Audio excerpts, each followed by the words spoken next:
no escape from the drama triangle, or is there? A bit about us and about me. We're a small company. We're in Hampshire, close to the Sussex border. Our name has said we're fascinated with tigers, and there's some of the characteristics of the red tiger was very much similar to our organisation, and we do like to perform with excitement and importance. So these are who we work with. So we deliver ILM qualification courses, leadership, as well as coaching, but coaching is our speciality from level 3 through to level 5, and we do also deliver level 7. We have 1 or 2 people that are on that course. I also have the level 7, and we also have a course through the Institute of Leadership and Management, which is very similar to the level 5, almost identical to the level 5. But there are no assignments, which can be I know a lot of people don't like doing, particularly the what I would call the academic assignment. So this sort of removes the need for that. But both of these courses are highly practical. So our approach, since just before lockdown, and I know many people started delivering things in a different way because of lockdown. We do things a little bit differently, use quite a lot of cartoons, as you will see. We have case studies that run, a case study that runs through all of our courses. We have videos, animations. The training that we do is immersive and challenging and based on real life, but ultimately we do have some fun. Is that okay? Yep. So let's make a start. So this is today's topic. The case study we have is based on a computer games company. And what we wanted to do, particularly with the coaching, was to have an organisation where people weren't in their own organisation. They couldn't refer to their own roles, where it really had to force them to think in a coaching way. So there we go. So this is our interactive game, the drama triangle, and almost certainly it's being played out somewhere in your organisation. And just like any other computer game, once you start playing it, it becomes really hard to leave it. So Act 1, the background. So Eric Berne, the founder of transactional analysis, devised the concept of ego states. Are you all familiar with ego states? Yeah. And also with games. And so there are quite a lot of games. This one's called See What You Made Me Do. And there's a whole variety of games that relate to particular situations, whether they be domestic or whether they be at work. Thomas Harris had the concept of I'm okay, you're okay, I'm okay, you're not okay. And basically what it's saying is there are people in a one-up position here and people in a one-down position here. And this is one of the themes of the drama triangle. And Stephen Karpman had an interest in, he was a student of Eric Berne, and he had an interest in games such as basketball and American football, where people were changing positions. And he used that as some of his ideas for the movement around the triangle. As you can see, there's quite a lot in this particular one up here. And there are a lot of these triangles been designed that relate to specific situations and that have specific labels on them and specific ways of moving around them. This webinar is really going to focus on the basic triangle. And Eric Berne was so impressed with him that he gave this quote. So let's have a look at the cast. Act 2. So there are 3 roles in the drama triangle. the persecutor and rescuer are in the one up position, and the victim is in the one down position. Hers our persecutor. Not a particularly popular person. Just let Suzanne in.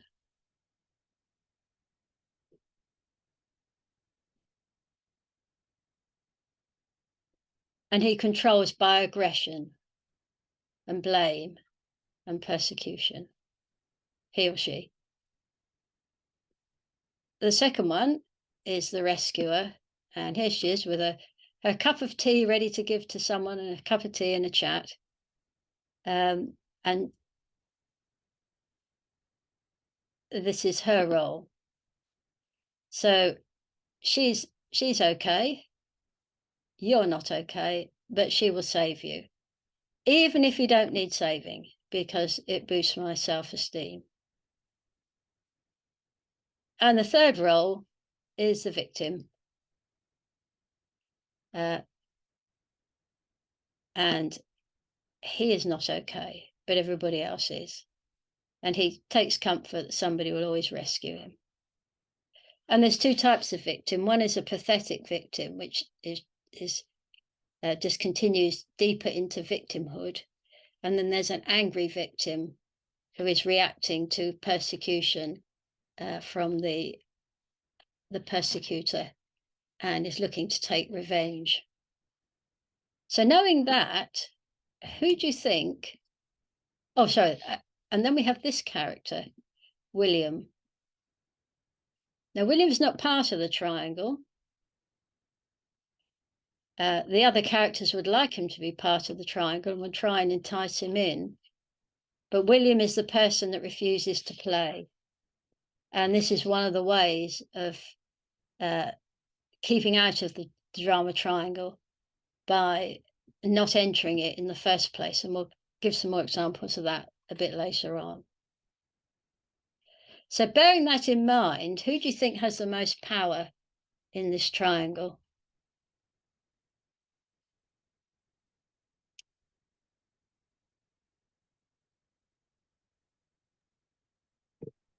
The victim, in a sense. Sorry? The victim, perhaps. The victim. And the reason? They could break themselves out of the triangle and break it for the other two. Exactly right. They have the most power because without a victim, there would be no persecutor or rescuer roles. And some authors have said that the victim is the place where the other two roles would like to be, because the other two roles will just do the work, or the rescuer will just do the work for them. The persecutor will send them more into victimhood, and there'll be more people to rescue them. So now it's also important to note that a rescuer could be alcohol, or it could be a persecutor, could be illness.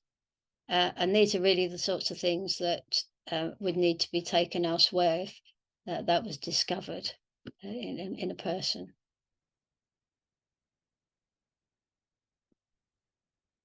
Now, in the 1990s, one of the authors, Weinhold, attended a conference, and one of the things that they had representatives from the USSR and from America, and one of the things that was discussed was the drama triangle in relation to the Cold War, with the Russians seeing the Americans as being imperialist and trying to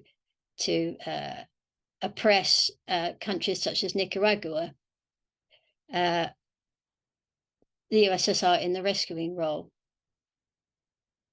The Americans, of course, took a different view, as they saw that the USSR was trying to impose communism, and they needed to protect Nicaragua. So have you seen anything similar to this anywhere? So the other thing I just wanted to cover on this is not only there's an outer triangle, but there's also an inner triangle which goes on inside our heads. So so for example, if somebody is in the victim role and is persecuted, and And then they go inside their own head and they start persecuting themselves by saying, you're absolutely hopeless, you need to do better and that. And then they might rescue themselves by perhaps going and having, I don't know, a sauna or something like that to take their mind off it. And then they can go round and round inside as well as outside. And we do sometimes need to take account of that with the movement of the triangle. Does this all make sense? Yep. And a lot of the behaviors of all three, the victim, the persecutor, and the rescuer, come from childhood. And it's quite possible that trauma may be taking effect. So when you are coaching, as you know, coaching is not part of trauma coaching is not part of general workplace coaching unless you're specifically trained to do it. So at that point, you would want to either refer it to a counsellor or to your supervisor. So just to be aware that that's where these roles have originated, from behaviours during childhood. Everything okay so far? Yep. So here's the plot. Karpman was fascinated by fantasy tales and the way that the characters move around. So this is Little Red Riding Hood, who has three roles. She rescues her grandmother, she's victim to the wolf, and she also persecutes the wolf by sewing stones into his belly as one of the variations of the story. And they all have roles and they all move around. And he has Cinderella with two persecuting sisters, and then mice that are rescuers, and the Prince Charming, etc. And again, this is how it's applied in real life. Now, there's a dependency here between the rescuer and the victim, because without the victim, there'd been a rescuer, and with the victim and the persecutor, but there is no real dependency between the persecutor and the rescuer. They can move roles, but they're not dependent on each other because they're both in the one-up position. So let's have a look at some of the terminology that's used. First of all, there's an initiator. So somebody has to invite the person into the drama triangle, and this is all done subconsciously. It's not somebody who comes out and says, here, I want you to, to join this triangle. It all happens sort of from our own subconscious. And if the person, the sucker, it's a horrible term, I know, but the sucker is the person who has a hot button that is pressed by the invitation. And that can invoke a switch, which is a sudden change of role. And it's another thing in movies, when there's a switch, that's the thing that makes it all exciting, doesn't it? When there's a twist to the plot. And the very nature of that switch means that the other party, in all probability, will change their role as well. And that's known as a cross-up. Pastimes are not part of the drama triangle, but they could be a good breeding ground for people to join the triangle, and I'll show you an example of that. And then a saga is a long-running drama with lots of switches in it. Sometimes that takes place in families, as well as in organisations and other places. So this is a pastime. And what we have here is two people. They're not on the triangle. They're just having a good old whinge about the council, about that a lot of money has been wasted, bins haven't been emptied, and they're not particularly good with green issues. And this now has sparked an invitation to join the triangle, because the character on the left, John, says, you're hopeless. I've seen you buying pears in a plastic bag. You're useless. And hoping to then get a reaction, either of a victim reaction from William. But William declines. He just says, okay, it's a good point. I'm not going to play. I'll buy them loose in future. And so the triangle can't really start because it's been nipped in the bud right at the very start. And that's one of the things, if you do notice this sort of behavior of somebody trying to goad you into something, then just, playing the adult in transaction analysis terms and just walking away can stop that sort of behavior at source. So we're now moving on to the examples and how people live unhappily ever after. So back to the rescuer. And the fact that the rescuer is saying, here's my plan. The victim is saying, well, I don't know what I'd do without you. And that cements the relationship between the two. And what's more, she'll help them without even asking. And this is really one of the signs to look at, because if somebody is actually going around and rescuing people that don't need rescuing, it's a sign that they're on the triangle. After all, it's highly unlikely that a counsellor who I didn't know would make a random cold call saying, do you want me to help you? So it's most unusual that somebody would go and stick their noses in. And eventually, she finds that a lot of people are turning to her for help and to be rescued. And this is one of the things about the drama triangle. It spreads, more people join in from different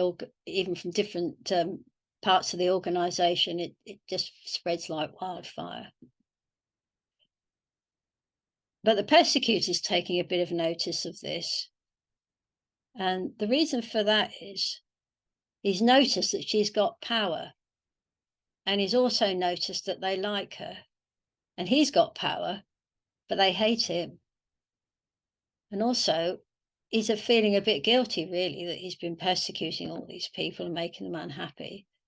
And, maybe he should consider switching to being a victim or maybe being a persecutor, maybe being a rescuer.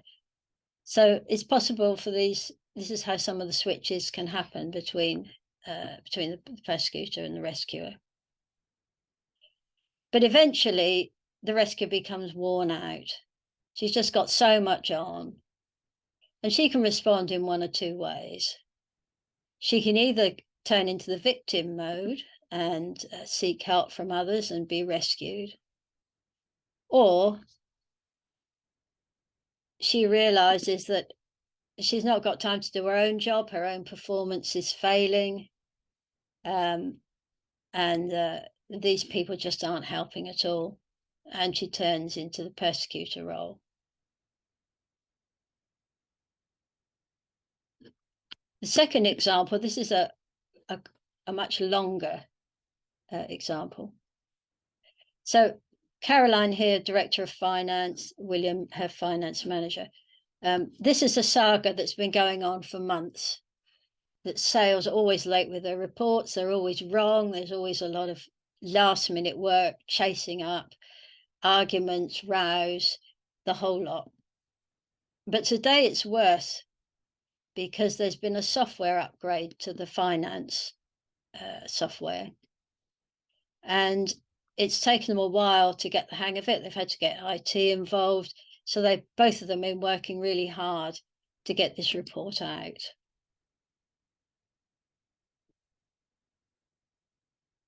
Enter Silas, the HR manager who reports into Caroline. And he's here with his cup of green tea, because that's what she likes. He's going to sort the software out for her once and for all. So over he goes and proudly announces that he's sorted it. So he's still in the rescuer mode here. But unfortunately, he's deleted the file, and that provokes a reaction from Caroline, who's now in the drama triangle in the persecutor role. This causes Silas to go into victim mode. And so I'm so sorry, I was only trying to help. And I was only trying to help is the words that are used by a rescuer, because the rescuers are not necessarily experts. That they don't rescue things that are within their field. they'll get things wrong, and when they get things wrong, it causes a reaction in the other person, and such as we see here. But Caroline, she thinks, well, perhaps I need to rescue him from this. He seems to be really unhappy, so never mind. Have a cup of tea, and everything will be fine. But then she makes a mistake, and she said, I should have expected somebody from HR to fix it. That pushes a hot button as he works from HR, and he goes back into the persecutor. This goes into persecutor mode, using words like, if you had saved it, you wouldn't be in this mess. And that sends Caroline into the victim mode, because it's all about sales. It's getting her down. She's got very little sleep, which switches Silas back into rescuer mode. And at that point, she's rather tired, and she says, look, let's just go out, put all this behind us. She doesn't want him rescuing again because he's going to mess it up. Any of you seen anything like this happening? Silence.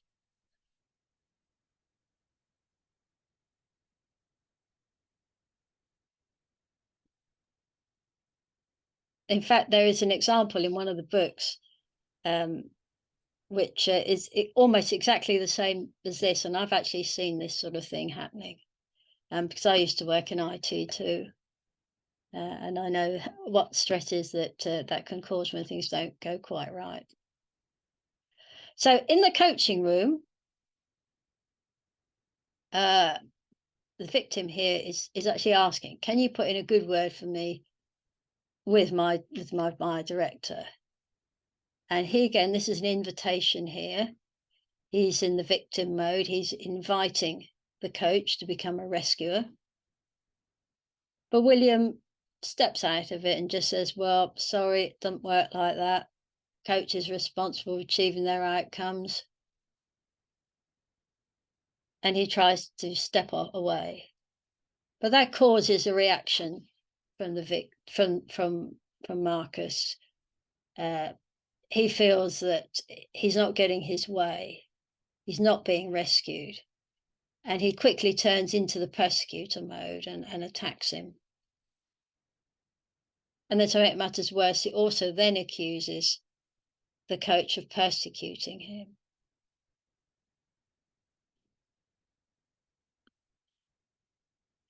And so they all lived unhappily ever after. Until the sequel. The antidote to the drama triangle. The empowerment triangle. Are any of you aware of this? No? Happy day. So there have been various attempts to create an antidote, or to create a winner's triangle sometimes it's referred to. And this is by Emerald. And what he's saying is that instead of the victim, being a victim, why not turn him into the creator of his own destiny? So by coaching him, instead of focusing on what he would really like to get out of life, what's his desire? If he had a magic wand, what would that be like? The rescuer becomes a coach. Now, there are very similarities between the two, but coaches don't have that one-up position that a rescuer would have. There's no ego involved in that situation, but some of the skills will be the same. And then the persecutor, he would challenge the creator. He will hold him to account, make sure that he's doing what he's supposed to be doing, challenge the work that he's doing to make sure it's on, just generally to hold him to account, but in a constructive way rather than a persecuting way. So that is one way that you can escape the triangle. And there's a lot of work now, and I've got some references here. Emerald has, there are newsletters that come out. There's a website, a whole lot that is dedicated to this, and also to the drama triangle. So what do you think about that as a way? Will it work for you? Quite like the way it kind of flips around, and Yeah. that those, the way those roles, and I can see characters who have in other workplaces of work have been, how this is played out as well. Now that I can understand it better, the roles that Yeah. people play, and how that kind of supply takes place. Yeah. Any other comments on that? Yeah, I mean, I certainly can see now how quickly people switch between roles. Yeah. Almost at the flick of a switch, or Yeah, it is. Yeah. And hadn't really thought that much about how fast that could happen, and actually that the outline of that's been really helpful. Good. Thank you. Yeah. So here's some triangle tips. Some of these I've taken from the literature, some of these are my own. So really, I think even when, as a coach, know your own hot buttons and what triggers them. Because once a persecutor or a rescuer has found out your hot buttons, they'll be in there. You'll be on the triangle. And if that hot button doesn't work, they'll try another one. And again, one of the authors likens it to putting money into a slot machine. Eventually, you'll hit the jackpot, and the person will be on the triangle. So knowing what your hot buttons are, and any sort of recognize and heal any traumas from childhood.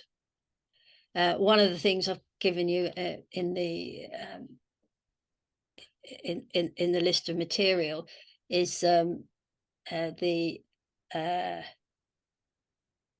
adverse childhood experiences questionnaire. And last year I was on a couple of master classes with Jenny Rogers and Jules Vaughan Smith about being becoming a trauma-aware coach. And Jenny, who deals with and coaches people at very senior level, she always sends them out this questionnaire and other questionnaires. She doesn't. She said that it's up to you whether you answer it or not. But she has found that again, a lot of their issues do relate back to childhood. So, I've done it myself to check that what my traumas are. I found a trauma out only recently from watching a film that I had. So it's really to keep yourself safe, know what your hot buttons are, and then they can't be triggered. Certainly being authentic, and this whole question of mindfulness, pausing, asking directly for what you want and need, going around the houses is a bit sort of like, it's a sort of triangle-esque almost, trying to be sneaky, but just coming out, just saying what you want, expressing what you want will keep some of the drama at bay. Avoid the temptation to rescue others, and it can be, if you see somebody struggling, you might want to go and say, "Oh, how are you getting on? Do you need some help?" But that can be seen as an invitation to join the triangle. Teasing others, we do like to have a bit of humor from time to time, but just be wary, it could trigger a hot button. The sorts of language that people use, such as catastrophizing, personalizing, generalizing, you did this, you did that, people are doing this, people are saying that, all those sorts of things, explore those, because again, they can give you some clues as to what's going on inside the person. And remember to forgive yourself. We all make mistakes, and so do others. And just sometimes just saying sorry and acknowledging any mistakes will help to build those relationships. So that's the end. Here's the credits. So these are some of the material that I've used to put this together. I can particularly recommend this book by Vivian Broughton, which I have here. which is becoming your true self. It does explain in how trauma can manifest itself and what to do about it. Other these books are some of the standard books on this. There's a nice article here by this lady, because she has a diagram of the empowerment triangle on top of the drama triangle. Some of Stephen Karpman's work, as I said, there are a lot of triangles that are going on there. There's some that are specifically related to home. There are some that are related to alcohol and so on. So there's a lot of material there for you to explore. And if you have any comments, just contact us. So, any thoughts on that? Was it useful?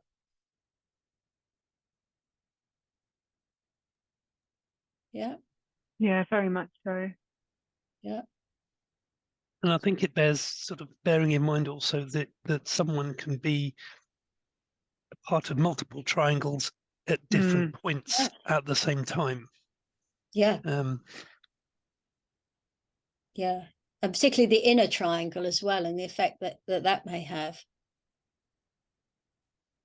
I particularly like that inner triangle piece as well. Just being able to, I particularly like that inner triangle piece. Just to kind of visualize that and see how those layers sit within one another.